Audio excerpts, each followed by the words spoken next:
The glass tower stood tall in the heart of downtown Chicago, a monument of steel and ambition. On the surface, it resembled any other high-rise filled with the rhythm of white-collar efficiency. People in pressed suits, the low murmur of meetings, screens filled with numbers, and the scent of coffee in every corridor. Behind the gleaming facade of Caldwell International, a global logistics firm, everything seemed orderly, calculated, and fully under control. But beneath the polished shoes and corporate briefcases, there walked a man few ever truly noticed. His name was Marcus Bell. He was the janitor. 5 days a week, from 4 a.m. to 2 p.m., Marcus moved silently through the building, pushing a gray utility cart and carrying a ring of keys that clinked with every step. He kept his head down, his movements measured. He wore the same faded Navy uniform every day. His badge read Facilities Support, but to most he was just the man who mopped floors and emptied trash bins. No one knew he was a man who had once stood in war rooms with generals. No one knew he had spoken across tables with diplomats, decoding tensions with a word. No one even asked. And yet, Marcus never seemed bitter. He greeted everyone with a quiet nod, held doors without being asked, and occasionally offered a folded paper towel to a nervous intern who'd spilled their latte on the elevator floor. His presence was consistent, almost like the hum of the HVAC system, necessary but unnoticed. One early Tuesday morning, Marcus arrived before sunrise. As usual, he moved through the lobby, flicking on lights and collecting the leftover debris from the late-night trading teams on the 16th floor. When he reached the executive level, still deserted at that hour, he paused. The boardroom door was slightly ajar. Marcus leaned the mop against the wall and stepped closer, not to eavesdrop, but simply to straighten the chairs inside. It was something he did every morning, ensuring the room looked immaculate before the suits arrived. That morning, though, something caught his eye. On the long walnut table, a printed agenda had been left behind. He scanned the title.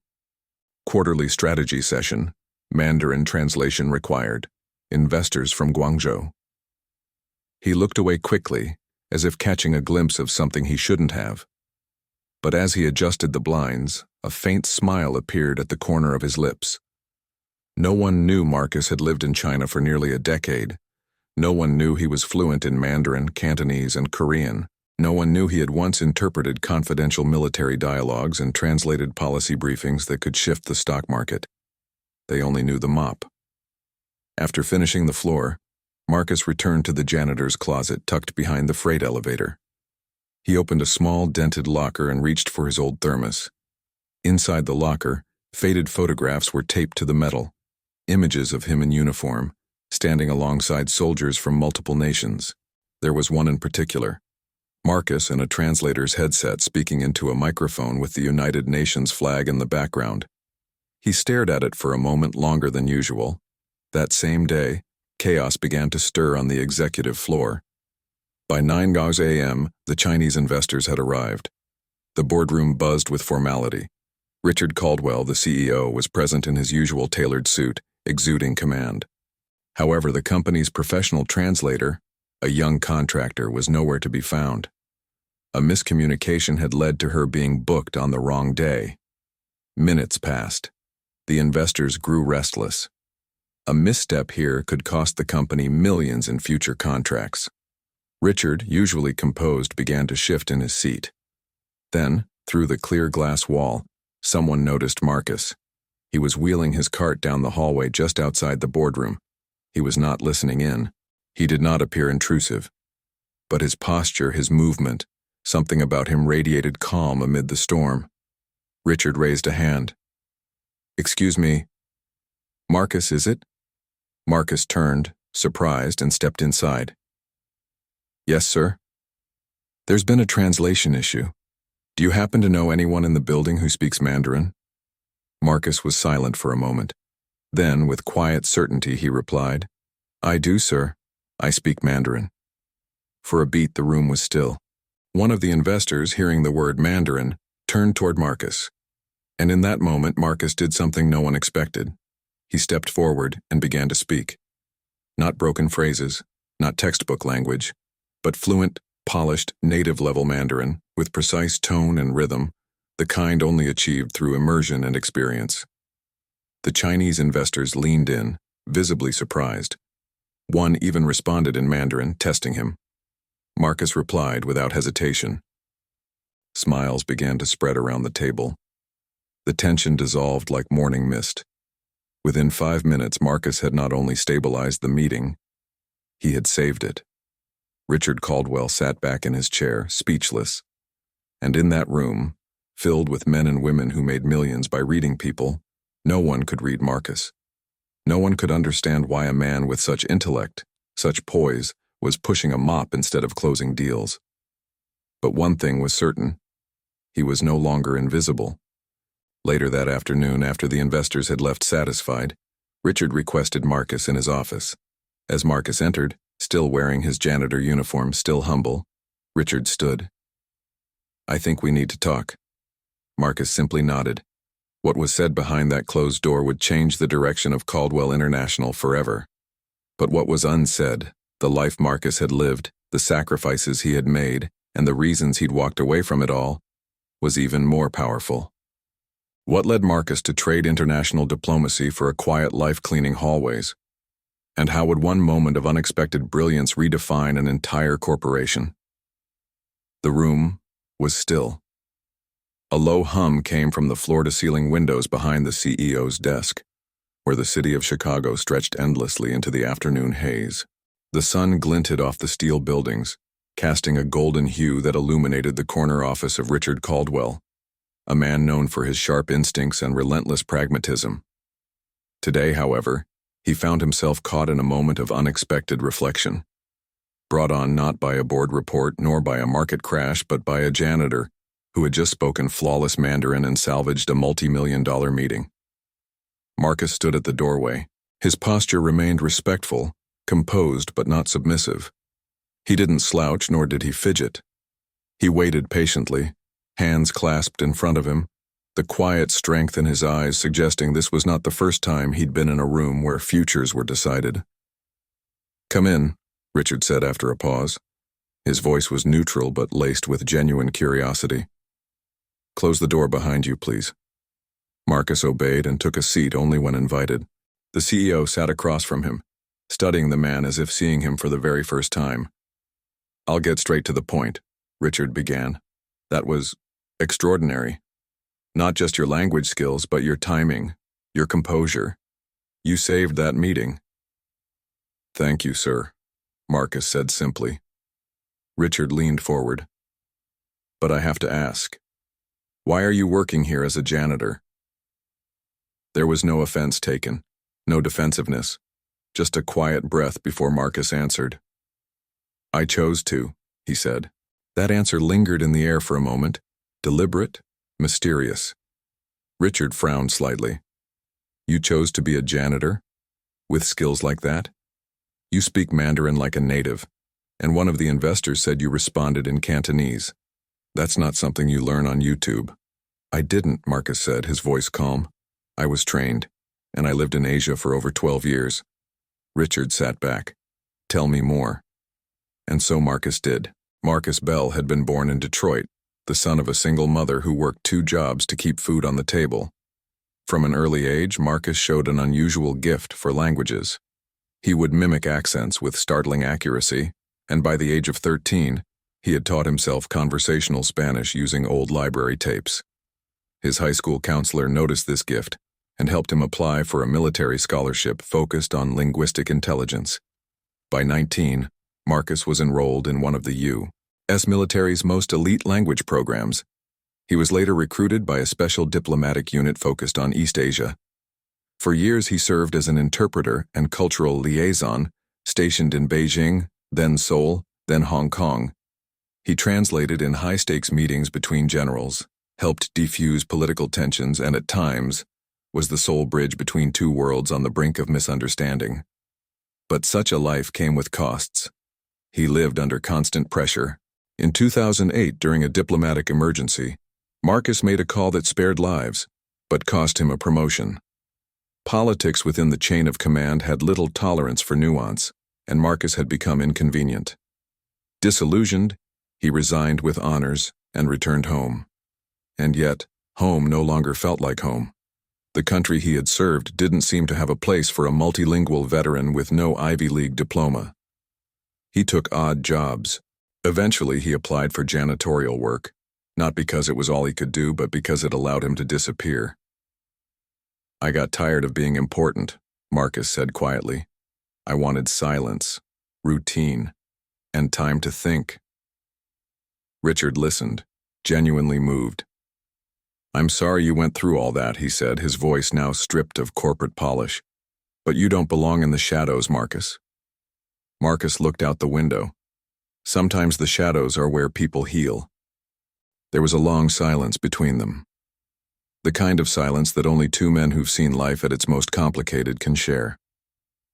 Finally, Richard stood and walked to the window. "You said you lived in Guangzhou for 3 years?" "Yes."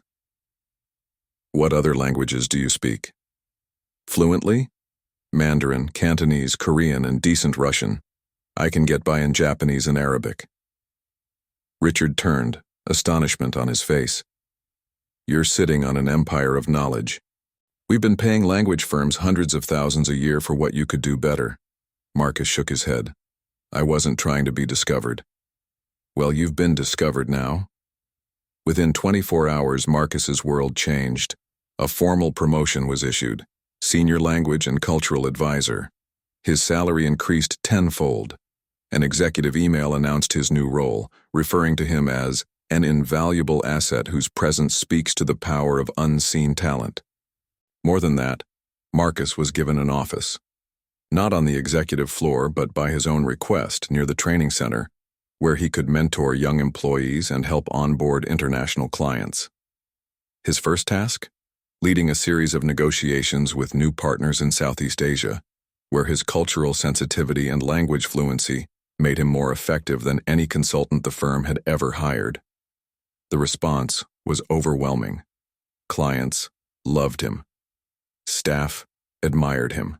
His humility, paired with unparalleled ability, became a case study within the company.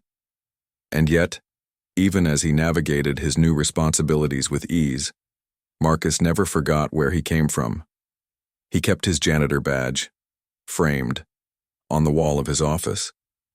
Not as a token of shame, but as a reminder, what we see is often not all there is. But just as Marcus begins to settle into this new chapter of visibility and respect, a surprising opportunity arrives. A foreign delegation, unexpected high profile, requests a private session. Not with the CEO, not with legal, but specifically with Marcus. Why? And what will Marcus discover in that room that no one else was meant to know? It had been 3 weeks since the day everything changed. Marcus Bell now walked through the halls of Caldwell International not with a mop in hand, but with purpose, respect, and quiet dignity. His uniform had changed from navy blue overalls to a tailored charcoal gray suit. His badge no longer read Facility Support, but Director of International Relations and Cultural Strategy. And yet, the man himself had not changed at all. He still arrived early. He still greeted the security staff by name. He still carried himself with the same calm composure that had once made him invisible. Only now, people looked up when he entered a room. Conversations paused, eyes turned not out of obligation, but reverence. Yet for all the outward transformation, what made Marcus extraordinary had little to do with titles or appearances. It was the way he listened. Whether speaking with a junior intern or a senior executive, Marcus gave his full attention, as if the person before him were the only one in the world. This rare ability to make people feel seen and heard would soon become one of Caldwell International's most valuable assets. But the world was not finished testing Marcus, and life had more to reveal.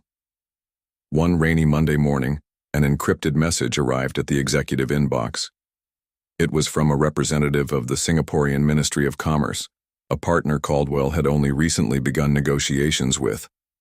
The message was brief, polite, and precise. "We respectfully request a private consultation with Mr. Marcus Bell regarding a sensitive matter. No additional personnel are to be present." The request was unusual. International delegations typically addressed CEOs or corporate attorneys, but the message was clear. They wanted Marcus, and only Marcus. Richard Caldwell, now deeply trusting of Marcus, did not object. In fact, he encouraged it. "Whatever they want," Richard said. "Just be yourself." Marcus nodded and prepared for the meeting. That Thursday afternoon, in one of the company's private conference suites, Marcus met with the Singaporean officials. The room was neutral in tone. Beige walls, polished oak table, and blinds drawn. Two representatives sat across from him, Minister Leong, a seasoned diplomat, and Dr. Elaine Tan, a young, sharp-eyed analyst. What followed was not a negotiation. It was a recognition. "We know who you are," Minister Leong said gently after the pleasantries had passed. Marcus blinked, but said nothing. "You were in Seoul in 2006, the minister continued. "You interpreted during the talks between our delegation and the U.S. military advisory. Your voice was the only one that kept the room calm when tempers flared." Dr. Tan opened a file and placed a photograph on the table. It showed a younger Marcus in uniform, translating between two high-ranking officials. "We remember," she said softly. For a moment, the air in the room thickened with reverence. "You built trust where no one else could," Minister Leong added. "That is why we came." Marcus sat quietly, absorbing their words.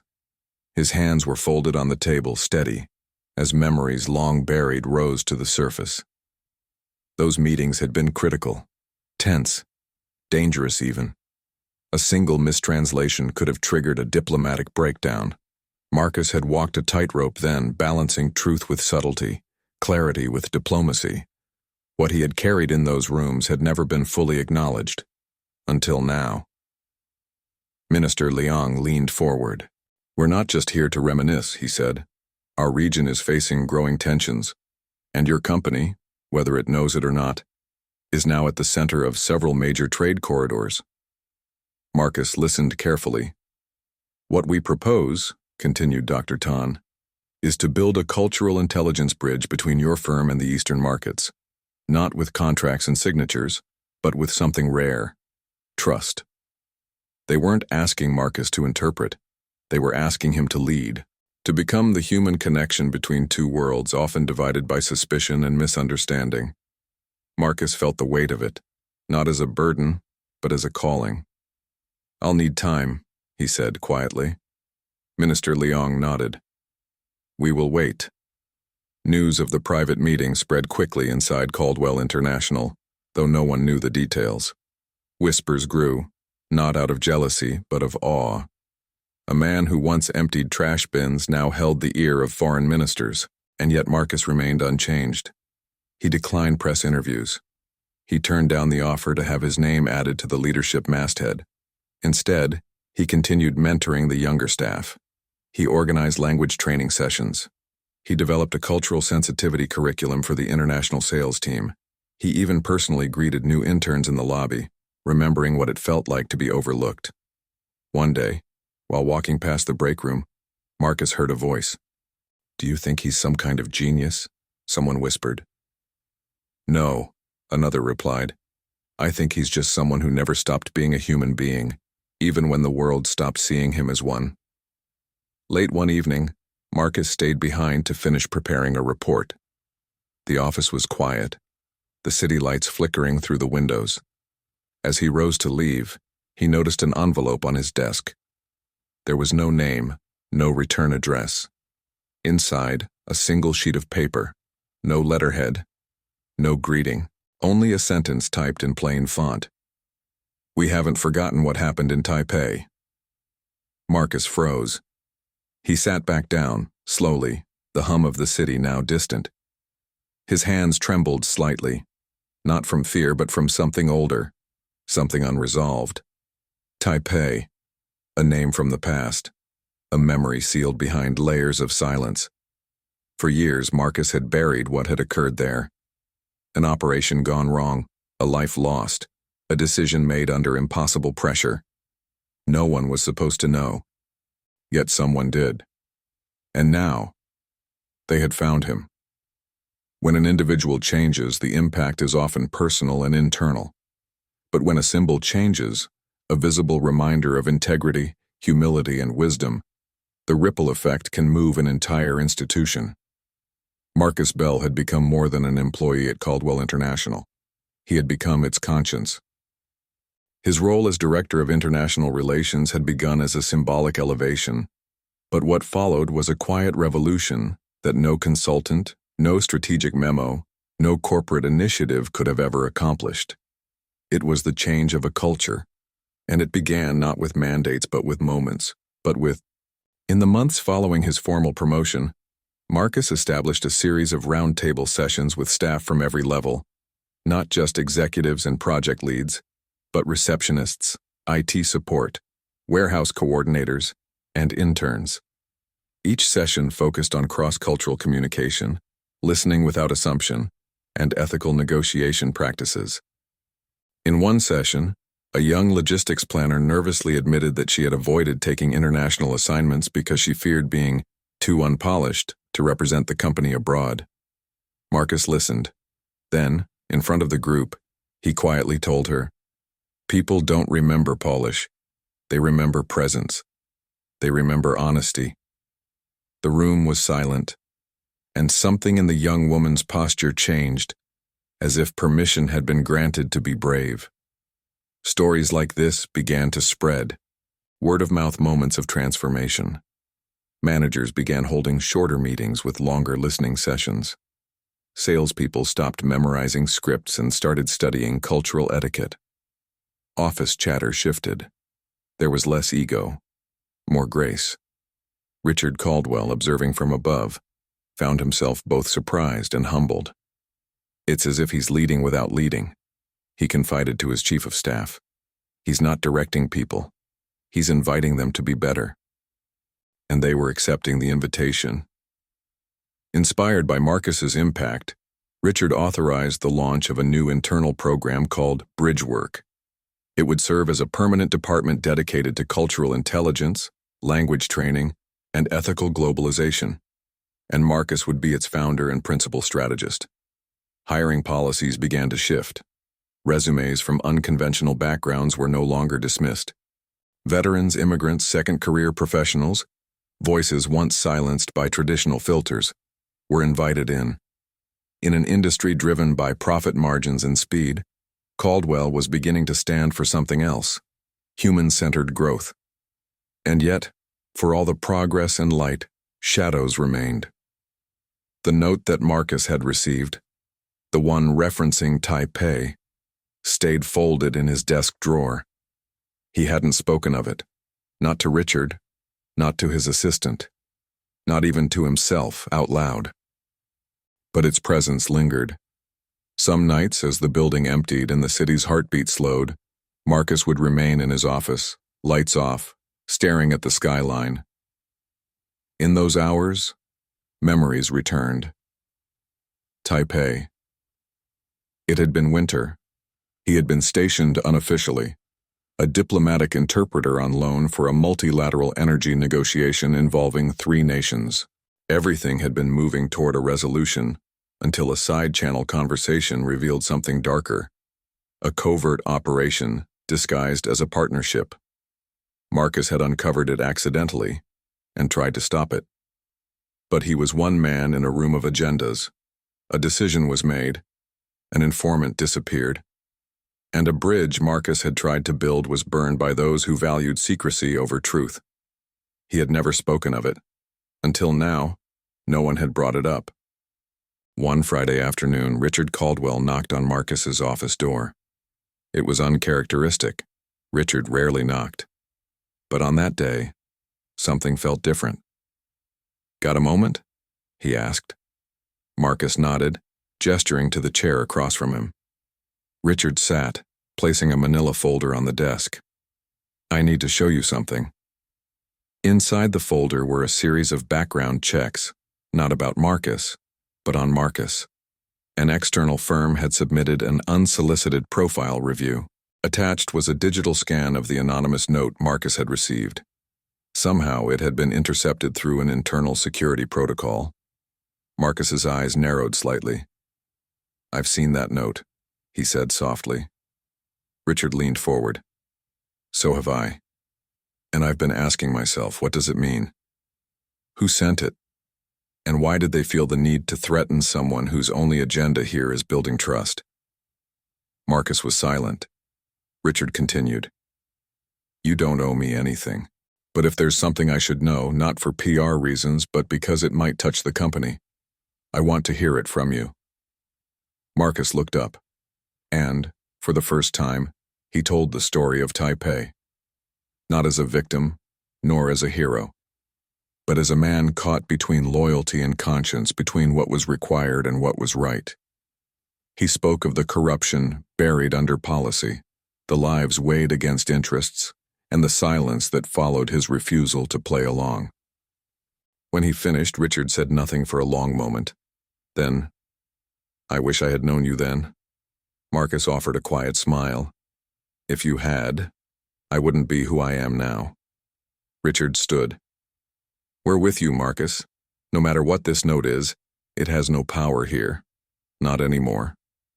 Marcus nodded, but in his gut he knew. Whoever had sent it was not finished. Despite the undercurrent of tension, Marcus continued his work. Caldwell International's profile began to rise, not for its quarterly earnings but for its ethical realignment. Articles appeared in business journals. The Human Factor Revolution. Can a janitor rebuild global trust? Leadership from the margins.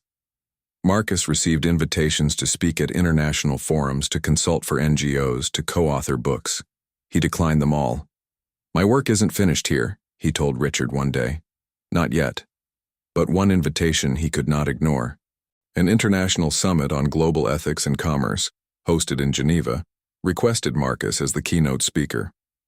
They didn't ask for Caldwell International's CEO. They asked for the man behind the uniform.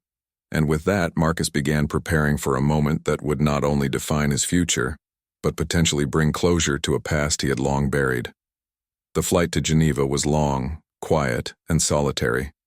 Marcus Bell, now recognized as the architect of a cultural transformation at Caldwell International, had been invited to deliver the keynote address at the Global Forum on Ethical Commerce and Sustainable Leadership. It was a platform once reserved for presidents, economists, and decorated diplomats. But this year, the world wanted to hear from the man who used to mop the floors of a glass tower. He packed light. 2 suits, a polished pair of shoes, and a thin leather folder containing handwritten notes. Marcus always wrote by hand. He believed words written slowly held more truth than those typed in haste. At the convention center, while world leaders circled each other in carefully choreographed conversations, Marcus stayed close to the back halls, near the interpreters' booths, where he had once spent years listening, translating, absorbing. No press, no entourage, no demands. At precisely 9:42 a.m., the announcer spoke his name. Not with titles, not with grandeur. "Please welcome, Marcus Bell." Marcus walked calmly to the podium. The auditorium was packed, 100 seated delegates, and thousands more watching live across time zones. He did not begin with a slogan. He did not clear his throat. He simply spoke. First in English, then in French, then in flawless Mandarin. 3 languages, 3 openings, and a sudden, universal silence. "Before I was invited to speak here," he said, "I was a janitor in a corporate tower. Before that, I was an interpreter in conflict zones. And somewhere in between, I forgot the value of my voice." He spoke not with flair, but with truth, slow, steady, and full of gravity. He shared how he once believed being unseen was safer, how survival had once required silence, how he had chosen, deliberately, to live in the shadows of a world he had helped shape. But then he reached into the inside pocket of his suit. He pulled out a folded piece of paper. "Several weeks ago, I received this anonymous note." He read it aloud. "We haven't forgotten what happened in Taipei." A ripple of tension moved through the crowd. Diplomats shifted in their chairs. The word Taipei, vague to some but explosive to others, carried the unmistakable scent of controversy. Marcus held the paper steady in his hand. Let me clarify something. I haven't forgotten what happened in Taipei either. In that room years ago, I witnessed how truth was sacrificed for convenience. I spoke words that were twisted to fit agendas. I watched someone disappear because I tried to protect him. I buried it all. I told myself silence was loyalty, but I was wrong. He paused, not to gather strength, but to let the words echo. Silence is not loyalty, it's complicity. And I've learned something since then. Respect speaks every language, but only if you dare to speak first. The room held its breath. I'm not here as a CEO. I'm not here as a decorated veteran.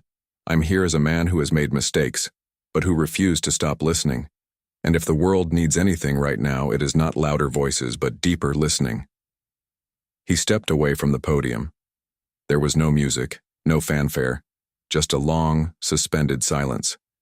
Then, slowly, one person stood and began to clap, then another, and another. In seconds, the entire auditorium was on its feet. They were not applauding performance. They were honoring authenticity. Somewhere backstage, a representative from a major news outlet whispered to a colleague, "That man just rewrote the definition of leadership." Back in Chicago, Caldwell International underwent a quiet evolution. New programs were born, not for branding, but for impact. Marcus created an internal language equity initiative, training overlooked staff members in international negotiation and cultural communication. Veterans were offered scholarships to re-enter the workforce as cultural advisors. Interns were mentored by directors. Executives were asked to shadow frontline staff for one day each quarter. On the ground floor, where a cold metal sculpture once stood, a new mural was unveiled. Respect speaks every language, in honor of Marcus Bell. Marcus continued to come in early. He still greeted security guards by name. He still brewed his own coffee. Fame did not distract him. But the folded Taipei letter remained in his drawer, not as a wound, but as a reminder of the responsibility that comes with voice.